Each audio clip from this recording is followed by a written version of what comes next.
Hi friends! A lot of folks claim you have to keep goats and chickens separate. Others run them together year-round with no issues. So which is actually right?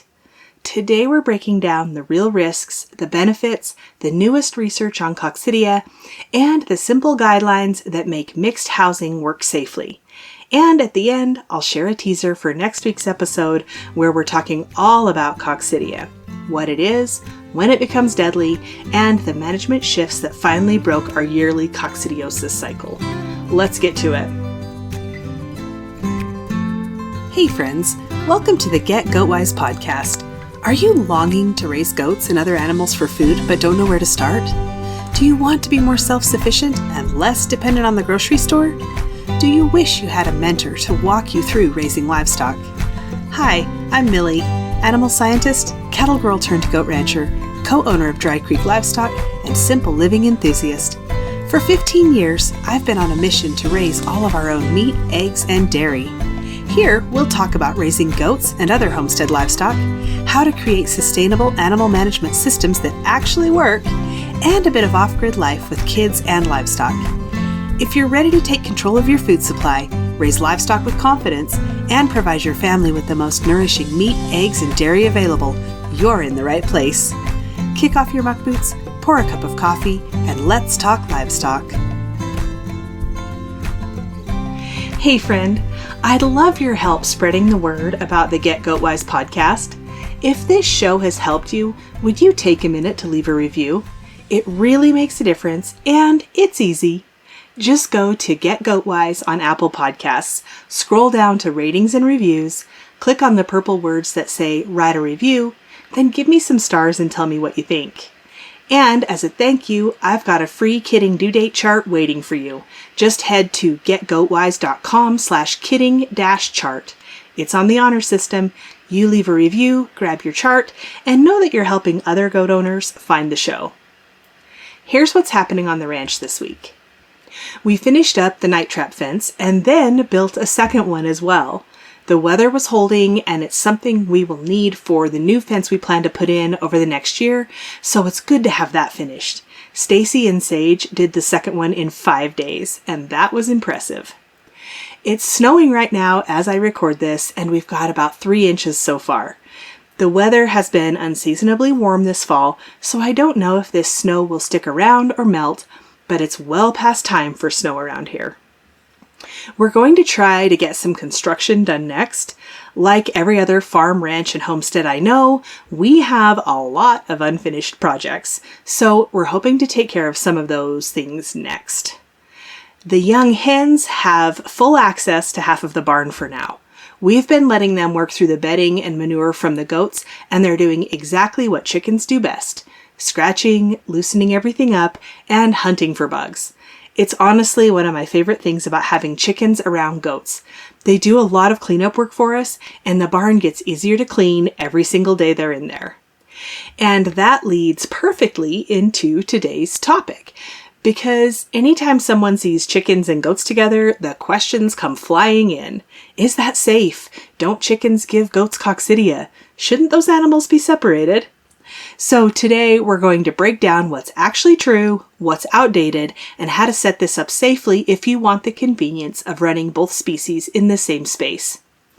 You'll hear all kinds of opinions online about whether goats and chickens can live together. Some folks insist it's dangerous, others run them in the same space year-round and never have a single issue. Like most things in livestock management, the truth sits in the middle. Goats and chickens can coexist safely, and in some cases they actually help each other, but only if you set things up with intention. Let's start with the reasons you might want them together. First, chickens help break parasite cycles.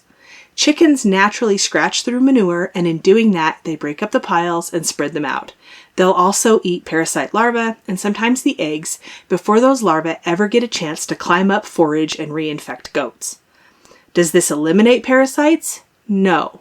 Does it reduce the parasite load and interrupt the life cycle? Yes, it absolutely can.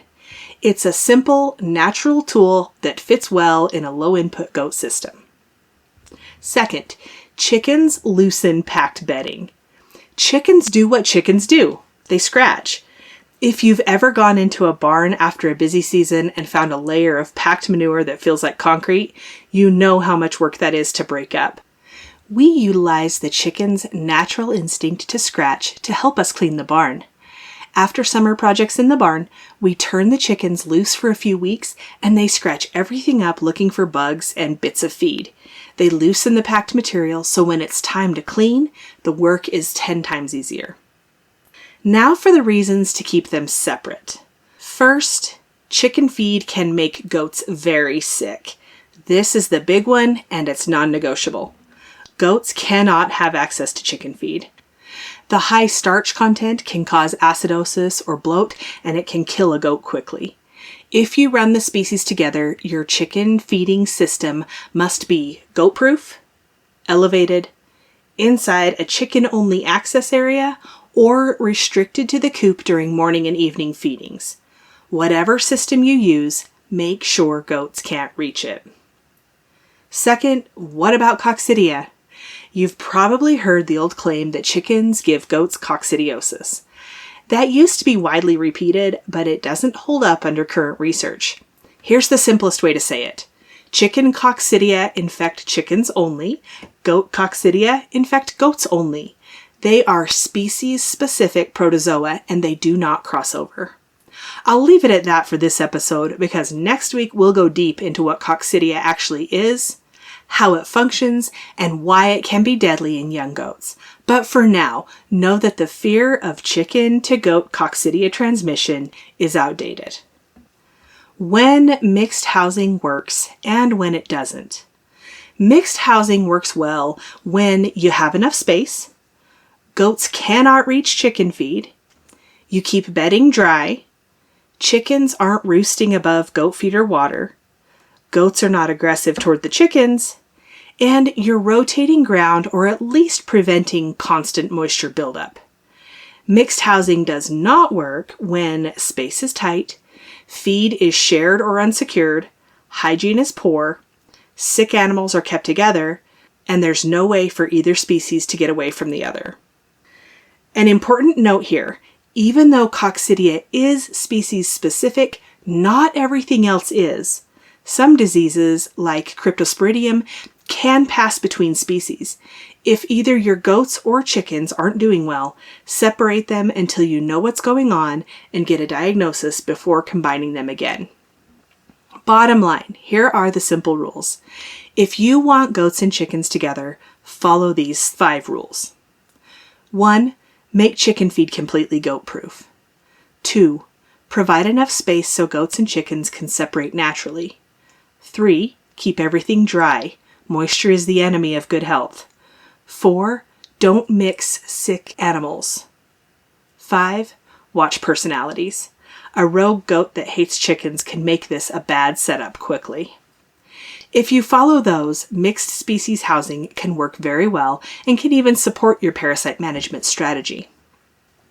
Next week, we're going to dive into coccidia, what it is, how it functions inside the gut, which strains are the deadliest, why we used to lose kids every single year in our show herd, and how shifting to a simpler, lower stress, more natural management system, as well as genetics that were not as susceptible to coccidiosis, changed everything for us. If you've ever dealt with mysterious kid deaths, diarrhea that won't clear up, or kids that never really bounce back after an illness, you'll want to hear that one. I hope this episode helps you decide if running chickens and goats together is a good fit for your farm or homestead. If you have questions, email me, Millie, Millie, at drycreekpastures.com, or come on over to the free community and start a conversation. That's at getgoatwise.com/community. See you next week. Hey there. Thanks for listening today. I'm so glad you're here. If this episode helped you or encouraged you in some way, share the link with your homesteading friends. And if you really want to help me out, click on over to Apple Podcasts and leave a rating and a review. You can connect with me on Instagram or email linked in the show notes, and meet me back here soon for more Get Goat Wise.